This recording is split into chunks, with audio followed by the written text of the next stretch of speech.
Umasipala uMbaxa weNelson Mandela Bay undwendwele indawo yamatyotyombe yaseQunu eTsheti ityeli lesibini ze wanikezela ngezixhobo zokwakha kwiintsapho ezintandathu ezathi zatyelwa ngamakhaya azo kulo nyaka uphelileyo. Besilapha eQunu ngolwesithathu size bahlalini sizokubaxelela ngeeplans zethu zokuba relocate from kule site igcweleyo.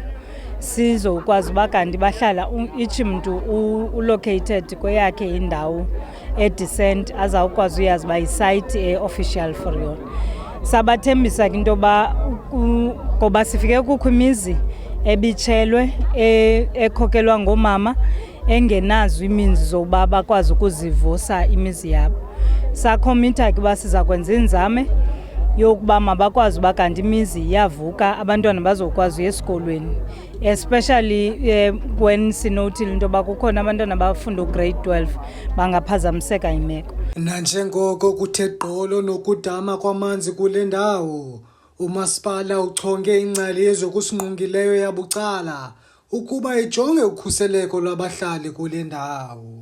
Mna ndisuka kwi-Green Tech Innovators, so leyo ikhampani edila nento zokukhusela izilwanyana kunye nezityalo.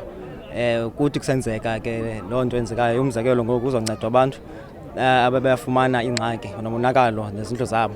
So ke xa bezokuncedwa kukhona ke imigobo nemibandela ke ebekwayo yi-department leya kwa-Environmental Affairs.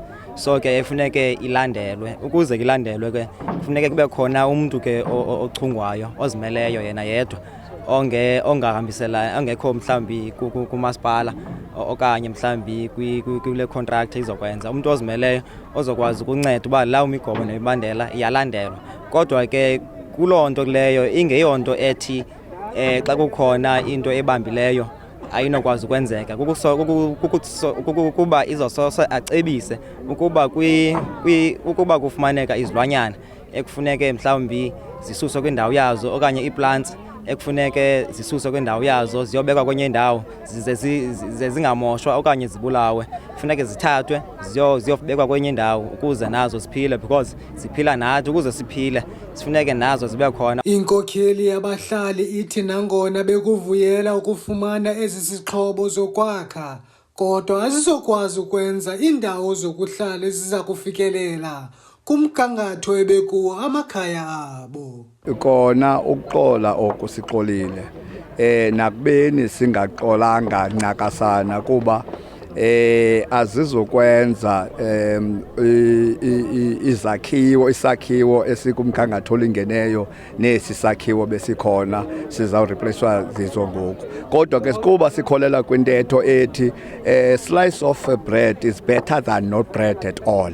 Sixoliswa ke zezo meko. Lo masipala uthi useza kuqhubeka nokuzisa inkonzo eluntwini nakwezinye iindawo zamatyotyombe kulo masipala. Kwiindaba zeMpuma Kapa TV, Dungasandile Njongi, eTsheti eGqeberha.